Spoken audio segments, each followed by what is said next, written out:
Shabbat Shalom from Temple Concord. This week our Torah portion contains a very challenging section. The Torah portion is called Pinchas, and it comes from the book of Numbers. And in it we read about this one man named Pinchas who decided to take things in his own hands. He saw an Israelite man cavorting with a Midianite woman after the Israelites had been expressly instructed not to do so, and he killed them both. Our sages have wondered, what's going on? What is this? It seems a crime of passion, and yet he gets rewarded for what he's done. Our sages have also wondered, what's so bad about marrying someone who's a Midianite? After all, Moses was married to someone who wasn't an Israelite, and many of our other sages were. So we're left with this conundrum.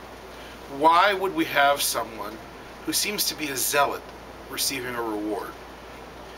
The answer is a little bit hard to trick out, but I think it comes from something very basic.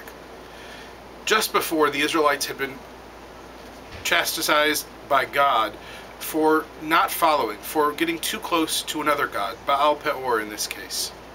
And I think that God was trying to establish a boundary, a border, and to say, look, here's where the line is. If you cross that line, something's going to happen. And when Pinchas saw it, he reacted, and God rewarded him, favored him, because he protected the boundary. The truth is, today we all still have boundaries within our synagogues, within our families, within our own lives, of lines we just won't cross. As a synagogue community, our boundaries are ever changing, and so we're constantly wrestling with what is it that makes us Reformed Jews, and what is it that makes us members of Temple Concord, and where are we headed in the future. But we know that there are basic lines that we can't cross. And so our Torah portion, while at once very difficult, because a person gets rewarded who doesn't seem to deserve it, at the same time seems very reassuring, because it says, look, at the end we need to have rules that we all agree upon.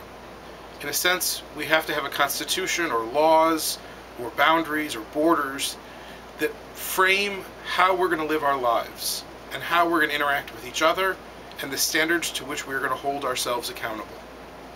I hope you'll join us this Shabbat. Services are at 6 o'clock Friday evening, Torah study Saturday morning at 10, followed by services at 11. In the meantime, I hope you have a wonderful summer and you're enjoying the warm air outside. Shabbat Shalom.